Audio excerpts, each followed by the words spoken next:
President Trump and Republicans in Congress are celebrating this holiday weekend after both the House and Senate passed what they call their, quote, one big beautiful bill.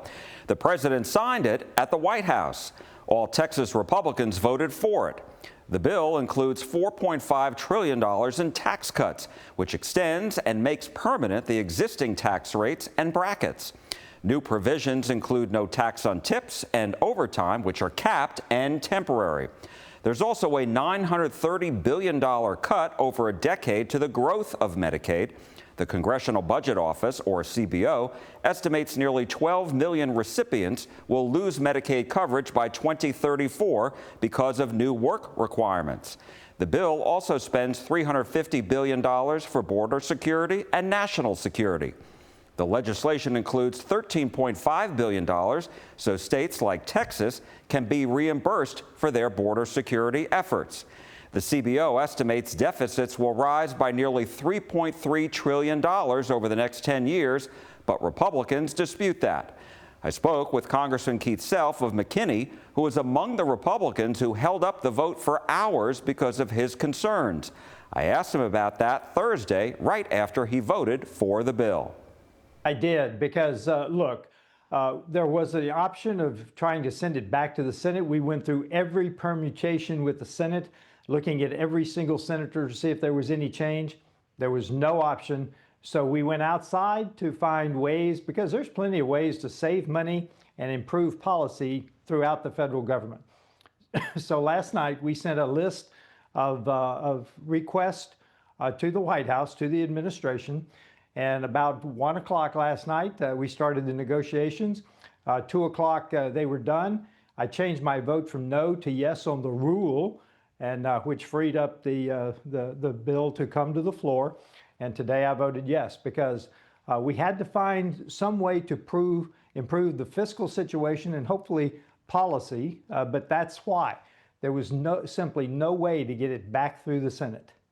I was just going to ask you about that because you were really one of only a handful of holdouts that kept the vote from taking place until early this morning, as you said. And my understanding is there are no changes to this bill. So did you win any concessions for the future? Well, I'm not going to call them concessions. We made significant commitments. And some are in the fiscal area, some are in the policy area. Some of them we can talk about soon, some we cannot. But we got, particularly in the fiscal arena, we got a couple of major issues that I think will eventually pay off to reduce our fiscal problems that we have in this nation. Is there anything that you can share with us now? The big one I cannot, and I wish I could.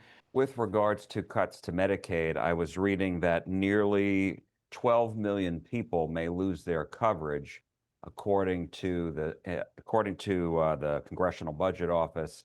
What do you say to that? And is part of this the fact that the work requirements are higher now? This is one of the major cuts that we did achieve in the House bill in working with the entire House Republican conference. $1 trillion out of Medicaid. Now, let's talk about those cuts and what they mean. Let's talk about illegals and let's talk about able-bodied adults. So the illegals are supposed to come off of Medicaid, but there is also no teeth to the Senate bill. There was teeth in the House bill, but there's no teeth in the Senate bill to force that to happen. On the able-bodied adults, this is a COVID provision that still lingers today. You can cash your government check, play your video games.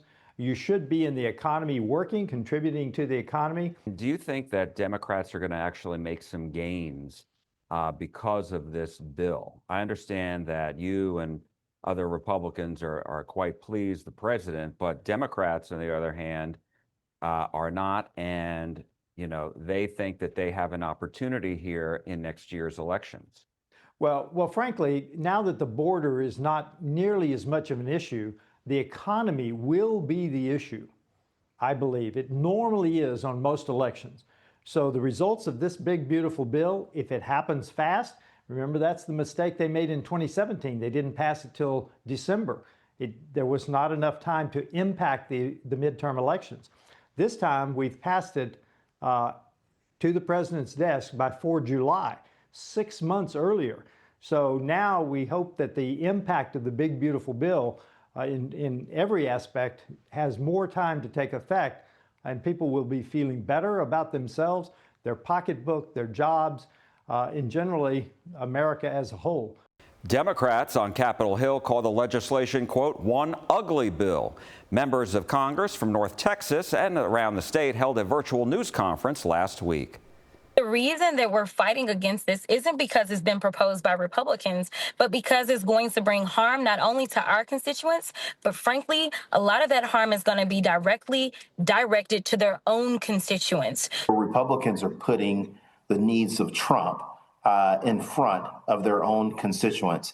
And this is going to be something that I believe that we're going to have to dig ourselves from underneath for a long time to come.